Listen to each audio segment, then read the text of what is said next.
নমস্কাৰ, কি খবৰ সকলো? নিশ্চয় কুশলে আছে। আজি কেইবাদিনৰ পাছত আকৌ নুপুৰক লৈ স্কুললৈ গ'লোঁ। স্কুললৈ গৈ পাই আটাইতকৈ বেছি ভাল লগা কথা কি জানেনে? World famous bike rider Meenakshi বাক লগ পালোঁ, যিয়ে এখন বাইকেৰে বিশ্ব ঘূৰি আহিছে। এগৰাকী মহিলা হৈ, আৰু ইয়াতকৈ আমাৰ বাবে গৌৰৱৰ বিষয় কি হ'ব পাৰে? মীনাক্ষী বাৰ ভ্লগসমূহ আগৰ পৰাই চাই থাকোঁ, কিন্তু আজি তেওঁক ওচৰৰ পৰা লগ পাই বহুত বেছি ভাল লাগিলে। তেওঁ আহিছিল আমাৰ লক্ষীনাথ বেজবৰুৱা শিশু ভৱন প্ৰাথমিক বিদ্যালয়লৈ বুলি। আৰু বলকচোন তেওঁ আমাৰ ছাত্ৰ ছাত্ৰীসকলক উদ্দেশ্যি কি ক'লে শুনো তেওঁৰ ৰাইডাৰৰ বিষয়ে।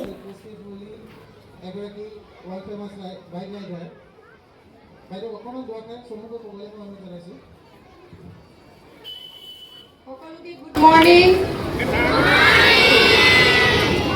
বিৰাট ভাল লাগিছে, তোমালোকে ইমান ডিচিপ্লিনেদি এছেম্বলি কৰিছা ৰাতিপুৱা, আৰু প্ৰাৰ্থনাখিনি শুনি, আৰু এই অকণমানি ল'ৰাজনে ইমান ধুনীয়াকৈ গাইছে, বিৰাটেই ভাল লাগিছে। আৰু তোমালোকক কিনো ক'ম, মানে মই এই ৱৰ্ল্ড ৰাইডটো অকলে কৰিলোঁ, এজ এ মহিলা, এজ এ ছোৱালী।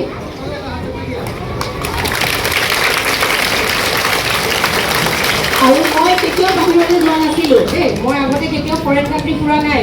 এইবাৰ প্ৰথম গৈছোঁ মটৰচাইকেল লৈ কেনে, আৰু তাতে চবেই ইংলিছ নকয়। আমি ভাবোঁ চবেই ইংলিছ কয়, তাতে কিন্তু চবেই ইংলিছ নকয়। সেইকাৰণে তেওঁলোকৰ লগত কথা পাতিব দিগদাৰ, একোৱে বুজি নাপাওঁ। হাতৰ ইচাৰত কথা পাতিব লাগে, খানা বিচাৰিলে খানা খুজিব লাগে এনেকৈ। চ' সেনেকৈ ট্ৰেভেল কৰি কৰি মই ইমান কষ্ট কৰাৰ কাৰণ এটাই আছিলে, এটা বিশ্ব অভিলেখ কৰাৰ, আৰু মহিলা হিচাপে কৰাৰ, আৰু অসমবাসী মানে অসম ক'ত আছে বাহিৰত মানুহে নাজানে, নৰ্থ ইষ্টখন ক'ত আছে নাজানে, সেইটো দেখুৱাবলৈ মটৰচাইকেলেদি গ'লোঁ, নহ'লে মই ফুৰিব যাব পাৰিলোহেঁতেন।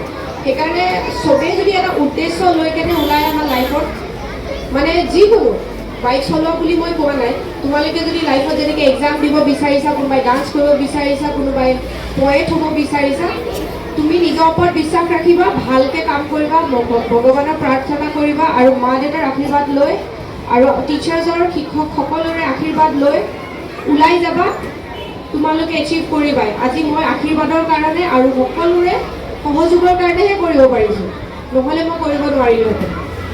মোৰ ভাল বেষ্ট উইচেছ থাকিলে তোমালোকলৈ, ভালকৈ পঢ়া শুনা কৰিবা, আৰু অলপমান মোবাইলত কমকৈ চাবা, কাৰণ মোবাইলত আজিকালি খুব এডিকশ্যন হৈছে। এডিকশ্যন থাকে, বুজি পোৱা, এডিকশ্যন হ'ব নালাগে। তোমালোকৰ এইটো বেষ্ট টাইম নিজক কিবা কৰি দেখুৱাৰ। ডান্স কৰিলে ভালকৈ কৰা, যাতে কি তুমি কিবা এটা ডাঙৰ এচিভমেণ্ট কৰিব পাৰা। গান গালে খুব ধুনীয়াকৈ সদায় শিকিব চেষ্টা কৰিবা। ডাঙৰে যদি কিবা শিকাব চেষ্টা কৰে, সেই শিকাৰ নলেজটো ল'বা, তেতিয়া আগুৱাই যাব পাৰিবা। Thank you so' much. Sir আপোনালোকক থেংক ইউ ছ' মাছ। ধন্যবাদ জনাইছোঁ। আৰু আমি বিদ্যালয় পৰিয়ালৰ তৰফৰ পৰা বাইদেউক অকণমান শ্ৰদ্ধা জনাব খুজিছোঁ, অকণমান মৰম জনাব খুজিছোঁ। এখন গোলাম গামোচাৰে মই ৰিণুমণি বাইদেউক অনুৰোধ জনাইছোঁ, তেখেতক আমাৰ বিদ্যালয়লৈ আদৰণি জনাইছে, আৰু এখন গোলাম গামোচাৰে তেখেতক আদৰণি জনাবৰ বাবে অনুৰোধ জনালোঁ।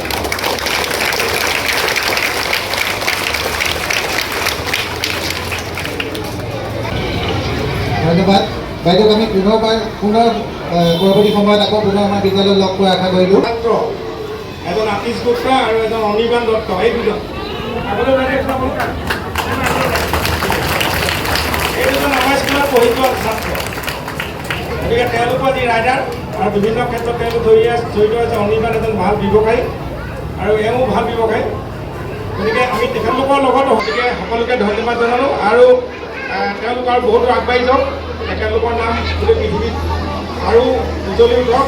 আমাৰ অসমীয়া সন্তান, আমি অসমক লৈ যেনেকৈ গৌৰৱ কৰোঁ, আমাৰ অসমৰ সন্তানসকলক লৈ আমি গৌৰৱ কৰোঁ। গতিকে আমাৰ নিজৰে এইবিলাক ককাই ভাই, আমাৰ সন্তান। গতিকে এওঁলোক আৰু আগবাঢ়ি যাওক, আৰু দেশৰ নাম উজ্জ্বল কৰক। দেশ মাতৃক সহায় কৰিবলৈ তেওঁলোক আৰু আগবাঢ়ি যাওক। গতিকে আমি সকলোকে ধন্যবাদ জনাইছোঁ, তেখেতলোকক ধন্যবাদ জনাইছোঁ।